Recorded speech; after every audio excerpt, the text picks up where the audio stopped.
ऐसा मैच जिसमें कुछ पागल और सिरफिरे खिलाड़ियों ने पूरी दुनिया को हैरान कर दिया था। ये वो मैच था जिसे याद करके आज भी वेस्टइंडीज के खिलाड़ियों की रूह कांप उठती है। इस मैच में जिम्बाब्वे जैसी कमजोर टीम ने वेस्टइंडीज जैसी वर्ल्ड चैंपियन टीम को ऐसी धूल चटाई थी कि आज तक भी ये मैच वेस्टइंडीज जैसी घमंडी टीम को खून के आंसू रुलाता है। ब्रायन लारा, कप्तान जिमी एडम, क्रिस गेल जैसे खूंखार बल्लेबाजों ने उस दिन जिम्बाब्वे की धजिया उड़ाते हुए 290 रन का विशाल स्कोर बना दिया था और उसके बाद जिम्बाब्वे को चुनौती देते हुए कह दिया था कि तुम्हारी औकात नहीं है कि आज ये मैच जीत सको। लेकिन उस बेइज्जती के बाद एंडी फ्लावर, ग्रांट फ्लावर, मरे गुडविन जैसे बल्लेबाजों वाली जिम्बाब्वे ने ऐसा चमत्कार किया था कि सबके होश उड़ गए। इस वीडियो को अंत तक जरूर देखना क्योंकि इस मैच में कुछ ऐसा हुआ था जिसे याद करके आज भी ब्रायन लारा सहम उठता है। साल 2000 में इंग्लैंड, वेस्टइंडीज और जिम्बाब्वे के बीच नेट वेस्ट एक दिवसीय सीरीज खेली जा रही थी, जिसका एक महत्वपूर्ण मैच वेस्टइंडीज और जिम्बाब्वे के बीच था क्योंकि इस मैच में जो जीतता वो फाइनल में जाता। वेस्टइंडीज के कप्तान ने टॉस जीतकर पहले बल्लेबाजी करने का फैसला किया। वेस्टइंडीज की तरफ से शेरविन कैम्पबेल और वेवल हिंडर्स सलामी बल्लेबाज के रूप में बल्लेबाजी करने मैदान में आए। कैम्पबेल अब तक सीरीज में कुछ खास कमाल नहीं कर पाए थे, वही हिंड्स ने जिम्बाब्वे के खिलाफ पिछले मैच में एक शानदार अर्ध की पारी खेली थी। जिम्बाब्वे के कप्तान ने पहले ओवर में गेंद ब्रायन स्ट्रंग के हाथों में दी, जिन्होंने पहले ओवर में बेहतरीन गेंदबाजी करते हुए सिर्फ एक ही रन दिया। दूसरे छोर से गेंदबाजी करने के लिए एंडी फ्लावर ने जॉन रेनी को अटैक पर बुलाया। दोनों गेंदबाजों की आग उगलती गेंदों के सामने वेस्टइंडीज के दोनों सलामी बल्लेबाज 3.3 ओवरों तक सिर्फ 4 रन ही बना पाए। लेकिन रेनी के चौथे ओवर की चौथी गेंद पर कैम्पबेल ने कवर की दिशा में एक जबरदस्त चौका ठोकते हुए मैच की पहली बाउंड्री लगा दी। 5वें ओवर में गेंदबाजी करने आए ब्रायन स्ट्रंग की दूसरी गेंद पर हिंड्स ने डीप बैकवर्ड पॉइंट पर एक शानदार चौका जड़ा तो अगली गेंद में जबरदस्त प्रहार करते हुए एक्स्ट्रा कवर पर चौका ठोक दिया। 9वें ओवर में गेंदबाजी करने आए ब्रायन स्ट्रंग के ओवर में जिम्बाब्वे के पास रन आउट करने का मौका आया, लेकिन टीम इससे चूक गई। इन घावों पर नमक छिड़कते हुए वेवल हिंड्स ने ओवर की अगली गेंद पर कवर की दिशा में जोरदार चौका जड़ दिया। 10वें ओवर में जॉन रेनी की चौथी गेंद पर कैम्पबेल ने थर्ड मैन पर एक जबरदस्त चौका ठोका। वेस्टइंडीज को पहले 10 ओवर में सदी हुई शुरुआत मिल गई थी। उन्होंने बिना कोई विकेट खोए 38 रन बना लिए थे। 13वें ओवर में गेंदबाजी करने आए ब्रायन स्ट्रंग को आड़े हाथों लेते हुए वेवल हिंड्स ने उसकी दूसरी गेंद पर एक्स्ट्रा कवर में एक जबरदस्त चौका जड़ा और ओवर की अंतिम गेंद पर कवर की दिशा में एक और चौका ठोक दिया। इस चौके के साथ वेस्टइंडीज ने 13 ओवर में अपने 50 रन पूरे कर लिए थे। दोनों सलामी बल्लेबाजों के बीच अर्धशत की साझेदारी हो चुकी थी। वेस्टइंडीज को एक ठोस शुरुआत मिल चुकी थी। इस सीरीज में यह उनके सलामी बल्लेबाजों की पहली अर्धशत की साझेदारी थी। अब दोनों सलामी बल्लेबाज मैदान के हर कोनों में रनों की बारिश कर रहे थे। 15वें ओवर में ब्रायन स्ट्रंग की चौथी गेंद पर वेवल हिंड्स ने शानदार शॉट खेलते हुए एक्स्ट्रा कवर की दिशा में चौका ठोक दिया। वेस्टइंडीज ने 17 ओवर के बाद बिना विकेट खोए 63 रन बना लिए थे। रन रेट कम थी लेकिन कोई विकेट भी नहीं खोया था और दोनों सलामीबाज अब पूरी तरीके से लय में दिख रहे थे। वहीं जिम्बाब्वे की चिंताएं अब बढ़ चुकी थी। उनके लिए विकेट लेना बहुत जरूरी हो गया था। वेस्टइंडीज के समर्थक अब जश्न मना रहे थे। पूरा स्टेडियम उनके शोर से गूंज रहा था। उसके दोनों सलामी बल्लेबाज भी जिम्बाब्वे के गेंदबाजों पर अब आक्रमण करना शुरू कर चुके थे। कप्तान एंडी फ्लावर ने अब गेंदबाजी में परिवर्तन करते हुए 18वें ओवर में गेंदबाजी के लिए अपने भाई स्पिन गेंदबाज ग्रांट फ्लावर को बुलाया और उन्होंने दूसरी गेंद पर कैम्पबेल को स्टंप करवा दिया। लेकिन किस्मत आज कैम्पबेल पर मेहरबान थी और गेंद नो बॉल होने के कारण उन्हें एक जीवनदान मिल गया। वेस्टइंडीज ने 20.2 ओवर में बिना विकेट खोए 86 रन बना लिए थे। रन रेट 4 से ऊपर जा चुकी थी। कप्तान फ्लावर ने अब दोनों छोर से अपने स्पिनरों को गेंदबाजी के लिए लगा दिया था। 21 ओवर में गेंदबाजी कर रहे डर्क विलजॉइन ने ओवर की तीसरी गेंद पर वेवल हिंड्स को स्टुअर्ट कार्लाइल के हाथों डीप मिड विकेट पर कैच आउट करवाकर वेस्टइंडीज को पहला झटका दे दिया। जिम्बाब्वे की टीम और उनके समर्थकों का जश्न बता रहा था कि उनके लिए यह विकेट कितना महत्वपूर्ण था। वेवल हिंड्स ने शानदार बल्लेबाजी करते हुए 7 चौकों की मदद से 44 रनों की पारी खेली। वेस्टइंडीज की 86 रनों की सलामी साझेदारी को तोड़ के जिम्बाब्वे ने वापसी का बिगुल फूंक दिया था। अगले बल्लेबाज के रूप में बल्लेबाजी करने आए विश्व क्रिकेट के सर्वश्रेष्ठ बल्लेबाज ब्रायन लारा मैदान पर उतरे। लारा अपनी बेहतरीन बल्लेबाजी से अकेले मैच का रुख बदलने का मादा रखते थे। पिछले मैच में उन्होंने मैदान पर दर्द से कराते हुए वेस्टइंडीज के लिए शानदार बल्लेबाजी की थी। लारा ने आते ही ओवर की अंतिम गेंद पर फाइन लेग पे एक जबरदस्त चौका ठोका। विलजॉइन के अगले ओवर में कैम्पबेल ने 2 रन लेकर वेस्टइंडीज के 100 रन भी पूरे कर दिए। अब वेस्टइंडीज 25.3 ओवर में सिर्फ एक विकेट खोकर 107 रन बना चुकी थी। मतलब लगभग आधा सफर इस पारी का अभी भी बाकी था। कैम्पबेल शानदार पारी खेल रहे थे, वहीं लारा भी पूरी तरीके से लय में नजर आ रहे थे। कप्तान फ्लावर ने गेंदबाजी में एक बार फिर परिवर्तन किया और 27वें ओवर में गाय विट्टल को गेंदबाजी के लिए बुलाया। उनके ओवर में कैम्बेल ने थर्ड मैन पर एक जबरदस्त चौका ठोक के उनका स्वागत किया। 28वें ओवर में गेंदबाजी करने आए विल जॉइन की दूसरी गेंद पर ब्रायन लारा ने कदमों का इस्तेमाल करते हुए मिड विकेट की दिशा में गगनचुंबी छक्का जड़ दिया, जो इस पारी का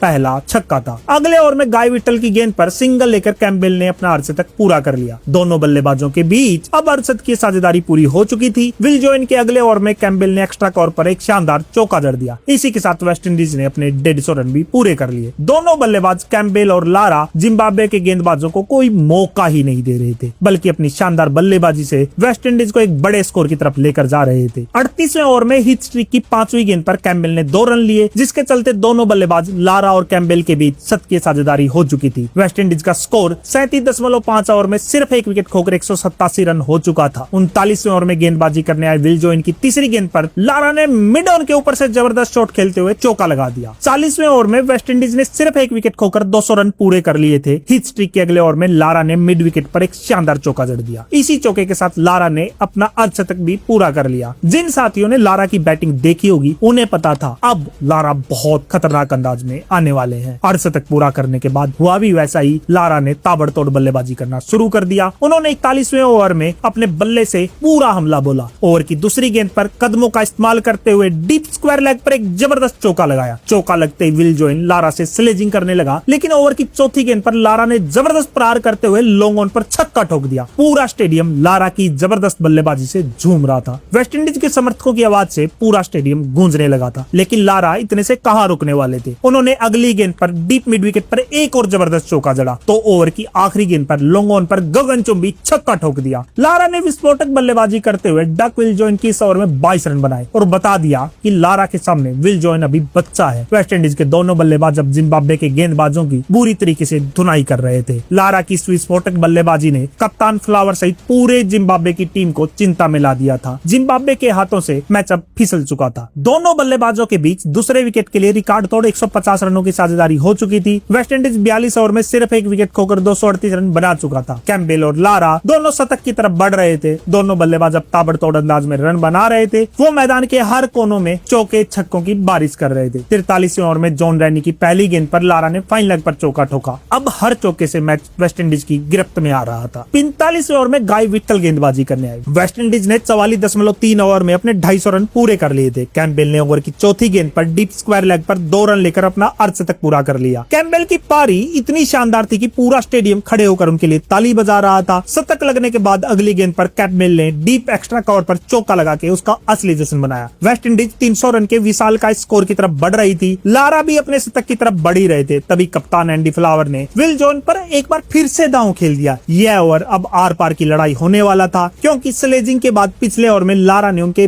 22 रन ठोके थे, जिसके उनके बदले की आग उनके सीने में जल रही थी। और इस ओवर में उन्होंने अपना बदला लेते हुए वेस्टइंडीज को सबसे बड़ा झटका भी दे दिया। विल जॉइन ने ओवर की पहली गेंद पर लारा को क्लीन बोल्ड कर दिया। लारा ने 6 चौके और 3 छक्कों की मदद से 87 रनों की शानदार पारी खेली। अब रिकार्डो पावेल मैदान पर बल्लेबाजी करने के लिए आए। विल जॉइन ने 173 रनों की रिकॉर्ड तोड़ साझेदारी तोड़कर जिम्बाब्वे को दूसरी सफलता दिला दी थी, लेकिन अभी उनकी आग सिर्फ एक विकेट से शांत होने वाली नहीं थी। उन्होंने ओवर की तीसरी गेंद पर शतक बना चुके कैम्बेल को कैच आउट करवा के वेस्टइंडीज को एक और झटका दे दिया। कप्तान फ्लावर का फैसला जिम्बाब्वे के लिए तुरुप का इक्का साबित हुआ। विल जॉइन ने उनके भरोसे पर खरा उतरते हुए जिम्बाब्वे को 2 विकेट दिला दिए थे। अब युवा बल्लेबाज क्रिस गेल बल्लेबाजी करने मैदान पर उतरे। वेस्टइंडीज ने एक ही ओवर में दोनों सेट बल्लेबाज गवा दिए थे। अब क्रीज पर 2 नए बल्लेबाज थे और जिम्बाब्वे के पास अब वेस्टइंडीज को 300 रनों से पहले रोकने का एक शानदार मौका था। वेस्टइंडीज ने 46 ओवर में 3 विकेट खोकर 262 रन बना लिए थे। वेस्टइंडीज के स्कोर कार्ड में 5 रन ही जुड़े थे कि 47वें ओवर में क्रिस गेल को भी हिट स्ट्रीक ने कैच आउट करवा दिया। गेल ने सिर्फ 3 रन बनाए। वेस्टइंडीज की रनगति में अचानक से ब्रेक लग गया था। वेस्टइंडीज पिछले 2 ओवरों में अपने सेट बल्लेबाजों सहित 3 विकेट गवा चुका था। जो रन रेट अभी आसमान छू रहा था, अब वो रेंग रहा था। अब मैदान पर बल्लेबाजी करने के लिए रिडल जैकब आए। वेस्टइंडीज ने 49 ओवर में 282 रन बना लिए थे। आखिरी ओवर डालने आए रैनी की तीसरी गेंद पर हिट स्ट्रीक की जबरदस्त फील्डिंग के चलते पावेल भी रन आउट हो गए। वेस्टइंडीज ने 284 रनों पर 5वां विकेट खो दिया। अब मैदान पर बल्लेबाजी करने के लिए महेंद्र नागामुट्टू आए। 50 ओवर के बाद वेस्टइंडीज ने 5 विकेट खोकर 287 रनों का विशाल का स्कोर बनाया था। वेस्टइंडीज एक समय 300 रन से ज्यादा की तरफ बढ़ रही थी, लेकिन जिम्बाब्वे के गेंदबाजों ने आखिरी 5 ओवर में जबरदस्त गेंदबाजी करते हुए वेस्टइंडीज को सिर्फ 217 287 रनों पर रोक दिया। विल जोयल ने शानदार गेंदबाजी करते हुए 3 विकेट अपने नाम किए थे। वहीं हीथ स्ट्रीक को 1 विकेट मिला था। जिम्बाब्वे ने अपने क्रिकेट इतिहास में कभी भी 278 से ज्यादा का रन चेस नहीं किया था, इसलिए पूरा क्रिकेट जगत उनकी हार पक्की मान चुका था। लेकिन इस दिन जो होने वाला था वो क्रिकेट में कभी कभी ही होता है और वेस्टइंडीज की टीम को ये मैच सदियों तक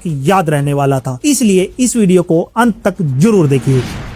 इनिंग ब्रेक के बाद जिम्बाब्वे के दोनों सलामी बल्लेबाज विट्टल और नाइल जोन्स मैदान पर बल्लेबाजी करने आते हैं। जिम्बाब्वे के सामने 288 रनों का पहाड़ सा लक्ष्य था। वेस्टइंडीज के कप्तान जिमी एडम ने पहले ओवर में गेंदबाजी के लिए रियोन किंग को बुलाया। उन्होंने जबरदस्त गेंदबाजी करते हुए जिम्बाब्वे के दोनों सलामी बल्लेबाजों को पहले ओवर में हाथ खोलने का मौका ही नहीं दिया। दूसरे छोर से गेंदबाजी मरविन डिलन कर रहे थे, लंबे ऊंचे कद के तेज गेंदबाज। उन्होंने चौथे ओवर की आखिरी गेंद पर अंदर की तरफ स्विंग होती हुई एक शानदार गेंद डाली, जिस पर नाइल जोन्स के बल्ले का बाहरी किनारा लेते हुए गेंद विकेट कीपर जैकब्स के हाथों में समा गई। जिम्बाब्वे ने पहाड़ जैसे लक्ष्य का पीछा करते हुए सिर्फ 18 रनों पर पहला विकेट खो दिया। नाइल जोन्स ने 15 गेंदों पर सिर्फ 4 रन बनाए थे। वेस्टइंडीज को गेंदबाजी में जबरदस्त शुरुआत मिल चुकी थी। ढिल्लन समेत पूरी वेस्टइंडीज पागलों की तरह जश्न मना रही थी, जैसे उनकी जीत पक्की हो चुकी हो। अब बल्लेबाजी करने मैदान में मरे गुडविन आए, जो जिम्बाब्वे के उस दौर के सबसे बेहतरीन बल्लेबाजों में से एक थे और क्रीज पर रुकने के साथ साथ बड़े बड़े शॉट खेलने का दम भी रखते थे। ढिल्लन और रियान किंग ने हालांकि जबरदस्त गेंदबाजी की और जिम्बाब्वे के इन दो बल्लेबाजों को बांध सा दिया। गेंदबाजी इतनी जबरदस्त थी कि जिम्बाब्वे 11 ओवर खत्म होने तक एक बाउंड्री तक नहीं लगा पाई। गुडविल और विट्टल एक एक रन बनाने के लिए तरस गए थे। आस्किंग रन रेट अब 6 से ऊपर का जा चुका था, जो उस समय चेस करना बहुत मुश्किल माना जाता था। 12वें ओवर में कप्तान जिमी एडम ने गेंदबाजी में बदलाव करते हुए निक्सन मैकलिन को गेंदबाजी के लिए बुलाया और उनके ओवर की पहली गेंद पर गुडविन ने डीप मिड विकेट पर एक जबरदस्त चौका ठोकते हुए जिम्बाब्वे की पारी का पहला चौका लगाया। इस चौके के साथ ही जिम्बाब्वे के 50 रन भी पूरे हो चुके थे। 13वें ओवर में ढिल्लन गेंदबाजी करने आए और उन्होंने ओवर की 5वीं गेंद पर विट्टल को फ्लाई स्लिप पर खड़े पावेल के हाथों कैच आउट करवा के जिम्बाब्वे को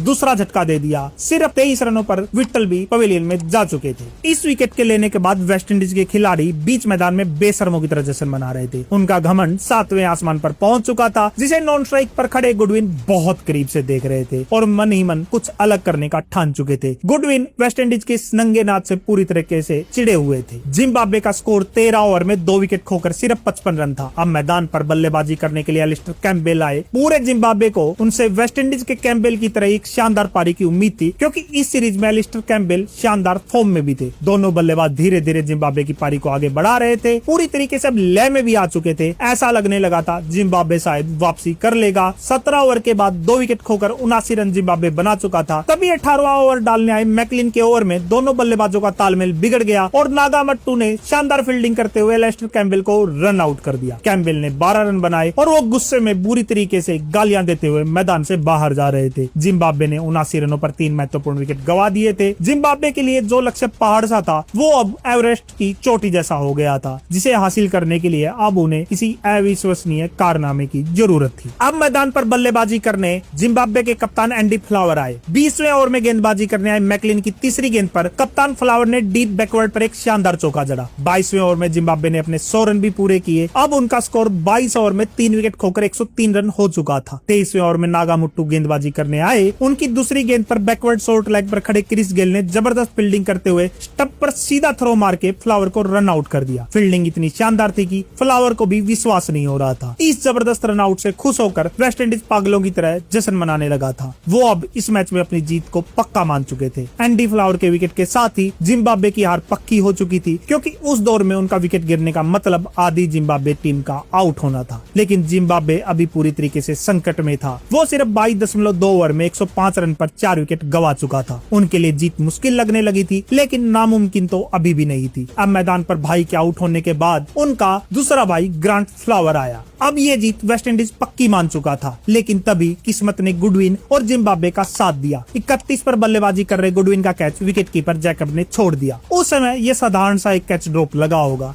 लेकिन हो सकता है ये इस मैच का टर्निंग पॉइंट भी हो, क्योंकि गुडविन जिस अंदाज में अभी बल्लेबाजी कर रहे थे वो खतरनाक साबित हो सकते थे। और इस कैच ड्रॉप के बाद तो गुडविन अलग ही अंदाज में खेलना शुरू कर चुके थे। ग्रांट फ्लावर और गुडविन ने मैदान के चारों तरफ अब चौके लगाने शुरू कर दिए। कप्तान के रन आउट होने के बाद जिम्बाब्वे ने अब तक कोई विकेट नहीं खोया था। नागामट्टू की गेंद पर ग्रांट फ्लावर ने जबरदस्त शॉट खेलते हुए 3 रन लिए और इसी के साथ दोनों के बीच 68 65 की साझेदारी भी हो गई। जिम्बाब्वे का स्कोर अब 150 के पार पहुंच चुका था। दोनों बल्लेबाज पूरी तरीके से आंखें जमा चुके थे। गुडविन का अर्धशतक भी पूरा हो चुका था। वहीं ग्रांट फ्लावर ने भी 58 गेंदों पर अर्धशतक जड़ दिया था। अब गुडविन 86 रनों पर पहुंच चुके थे। तभी गुडविन ने एक चौका और लगाया और जिम्बाब्वे का स्कोर 200 रनों के पार पहुंच गया। दोनों के बीच 111 गेंदों पर 100 रनों की साझेदारी भी हो चुकी थी। वेस्टइंडीज के कप्तान जिमी एडम का हर दांव अब फेल हो रहा था। गुडविन और ग्रांट फ्लावर ने वेस्टइंडीज के हाथों में जा चुके इस मैच को फिर से बराबरी पर लाकर खड़ा कर दिया था। जिम्बाब्वे का स्कोर अब 41.2 ओवर के बाद 4 विकेट खोकर 210 रन था। उन्हें अब 52 गेंदों पर 77 रन की जरूरत थी। आस्किंग रन रेट अब 9 रन प्रति ओवर से भी ज्यादा हो चुका था। मैच ऐसे पलड़े में आ गया था जहां से वो किसी भी तरफ झुक सकता था। वेस्टइंडीज को सिर्फ एक विकेट ही मैच में वापस ला सकता था। वही जिम्बाब्वे को अभी भी आक्रामक बल्लेबाजी की दरकार थी। 42वें ओवर की तीसरी गेंद पर ग्रांट फ्लावर ने डीप मिड विकेट पर एक जबरदस्त चौका ठोका। जिम्बाब्वे को 8 ओवर में 72 रनों की जरूरत थी। 9 रन का आस्किंग रन रेट था। 43वें ओवर में ढिलन गेंदबाजी करने आए और उनके ओवर की पहली गेंद पर ग्रांट फ्लावर ने कवर की दिशा में एक जबरदस्त चौका ठोका। ग्रांट फ्लावर अब ताबड़तोड़ बल्लेबाजी कर रहे थे। मैदान के हर कोने में वो चौके छक्के लगा रहे थे और हर शॉट के साथ जिम्बाब्वे को जीत के पास लेकर आ रहे थे। अगले ओवर में गेंदबाजी करने आए नागावंटू की गेंद पर ग्रांट फ्लावर ने लॉन्ग ऑन पर एक जबरदस्त चौका लगा दिया। जिम्बाब्वे के समर्थकों का शोर अब स्टेडियम में गूंज रहा था और वेस्टइंडीज के दर्शक चुपचाप किसी चमत्कार की उम्मीद कर रहे थे। जो वेस्टइंडीज जिम्बाब्वे के टॉप ऑर्डर के बल्लेबाजों को आउट करके बीच मैदान में घमंड का नंगा नाच कर रहा था, वो वेस्टइंडीज अब पूरी तरीके से बैकफुट पे आ चुकी थी। ग्रांट फ्लावर और गुडविन ने अपनी शानदार बल्लेबाजी से उनके गेंदबाजों को दिन में तारे दिखा दिए थे। बड़े बड़े दिग्गजों वाली वेस्टइंडीज को जिम्बाब्वे इस मैच में हराने की तरफ बढ़ रही थी। जिम्बाब्वे को अब 32 गेंदों पर 48 रनों की जरूरत थी। दोनों बल्लेबाज शतक की तरफ बढ़ रहे थे। 45 ओवर में क्रिस गेल गेंदबाजी कर रहे थे। गुडविन स्ट्राइक पर थे। वो 99 रनों पर बल्लेबाजी अब कर रहे थे। उन्होंने ओवर की 5वीं गेंद पर सिंगल लेकर एक शानदार शतक जड़ दिया। यह उनका एक दिवसीय कैरियर का दूसरा शतक था और क्या शानदार मोमेंट में आया था यह शतक जब टीम को फाइनल में पहुंचने के लिए जीत की जरूरत थी। पूरा डरहम का स्टेडियम गुडविन की गूंज के साथ अपने पैरों पर खड़े होकर इस बेहतरीन पारी की सराहना कर रहा था। जब जिम्बाब्वे ने उम्मीदें छोड़ दी थी तब गुडविन उनके लिए अंधेरे में दीपक की तरह चमके थे। अब आखिरी 5 ओवर में जिम्बाब्वे को 47 रनों की जरूरत थी, यानी हर ओवर में 9.67 का रन रेट आस्किंग था। 46वें ओवर में मैकलिन की पहली गेंद पर ग्रांट फ्लावर ने मिड विकेट के ऊपर से शानदार चौका ठोका। जिम्बाब्वे के जीत पास आ चुकी थी। दोनों बल्लेबाजों के बीच 150 रनों की साझेदारी भी हो चुकी थी। 47वें ओवर में रियान किंग गेंदबाजी करने आए और जिम्बाब्वे को 23 गेंदों पर 38 रनों की जरूरत थी। ओवर की दूसरी गेंद पर गुडविन ने मिड ऑन के ऊपर से करारा प्रहार करते हुए चौका ठोक दिया। जिम्बाब्वे 47 ओवर के बाद 4 विकेट खोकर 259 रन बना चुका था। अब अंतिम 18 गेंदों पर उन्हें 29 रनों की जीत के लिए जरूरत थी। 48 ओवर में गेंदबाजी करने आए आज के एकमात्र वेस्टइंडीज के सफल गेंदबाज ढिलन। उनकी पहली गेंद पर ग्रांट फ्लावर ने सीधे बल्ले से जबरदस्त शॉट मारते हुए चौका जड़ दिया। वेस्टइंडीज पर अब इतना दबाव बढ़ गया था कि उनके एकमात्र सफल गेंदबाज ने लगातार 2 गेंदें वाइड डाल दी। तो उसके ओवर की आखिरी गेंद पर ग्रांट फ्लावर ने एक्स्ट्रा कवर की दिशा में एक और चौका ठोक दिया। अब जिम्बाब्वे को 12 गेंदों पर सिर्फ 15 रन की जरूरत थी। कप्तान जिमी एडम ने अब अपना आखिरी दाव खेलते हुए 49वें ओवर में युवा क्रिस गेल के हाथों में गेंद सौंप दी कि शायद कुछ चमत्कार हो ही जाए। लेकिन उस दिन जिम्बाब्वे कुछ अलग करने के लिए मैदान में थी। गुडविन ने गेल की पहली गेंद पर डीप स्क्वायर लेग में जबरदस्त शॉट खेला जिस पर 4 रन साफ लिखे थे, लेकिन लारा ने जबरदस्त फील्डिंग करते हुए अपनी टीम के लिए 2 रन बचा लिए। अब जिम्बाब्वे को आखिरी 9 गेंदों पर सिर्फ 10 रन की जरूरत थी। गेल ने ओवर की चौथी गेंद पर शानदार गेंदबाजी करते हुए कोई रन भी नहीं बनाने दिया। अब जिम्बाब्वे को 8 गेंदों पर 10 रन की जरूरत थी। ओवर की 5वीं गेंद पर ग्रांट फ्लावर ने मिड विकेट के ऊपर से शॉट मारकर तेजी के साथ 2 रन लिए। जिम्बाब्वे को जीत के लिए अब 7 गेंदों पर 8 रन की जरूरत थी। ओवर की आखिरी गेंद पर ग्रांट फ्लावर ने घुटना टेकते हुए डीप मिड विकेट पर जबरदस्त चौका ठोक दिया। इस चौके के साथ ही फ्लावर ने लगभग जिम्बाब्वे की जीत पर मोहर लगा दी थी। वेस्टइंडीज के समर्थक अब शांत हो चुके थे। वहीं जिम्बाब्वे के दर्शकों की आवाज से पूरा स्टेडियम गूंजने लगा था। गुडविन और ग्रांट फ्लावर इतिहास बनाने की दहलीज पर खड़े थे। जिम्बाब्वे को आखिरी ओवर में सिर्फ 4 रन की जरूरत थी। आखिरी ओवर में मैकलिन गेंदबाजी करने आए। मैकलिन ने पहली गेंद नो बॉल डाल दी जिस पर गुडविन ने मिड ऑफ पर सिंगल भी ले लिया। अब जिम्बाब्वे को आखिरी 6 गेंदों पर सिर्फ 2 रन की जरूरत थी। ग्रांट फ्लावर ने अगली गेंद पर मिड ऑफ के ऊपर से चौका ठोककर जिम्बाब्वे को एक ऐतिहासिक रिकॉर्ड तोड़ जीत दिला दी थी। जिम्बाब्वे ने अपने क्रिकेट इतिहास का सबसे बड़ा लक्ष्य हासिल करके इतिहास रच दिया था। गुडविन ने 112 नॉट आउट और ग्रांट फ्लावर के 96 नॉट आउट की शानदार पारियों की बदौलत जिम्बाब्वे ने वेस्टइंडीज को एक ऐसा जख्म दिया था जिसे आज 26 साल बाद भी वो नहीं भूल पाए हैं। और इसी के साथ वेस्टइंडीज टूर्नामेंट से बाहर हो गई थी और जिम्बाब्वे ने फाइनल में जगह बना ली थी। बाद में लारा ने एक इंटरव्यू में बताया कि इस टूर्नामेंट से बाहर होने का दुख उन्हें आज भी है। गुडविन अपनी शानदार शतकीय पारी के लिए मैन ऑफ द मैच बने। दोस्तों जिम्बाब्वे की इस जीत को आप 10 में से कितने अंक देंगे कमेंट में जरूर बताइए।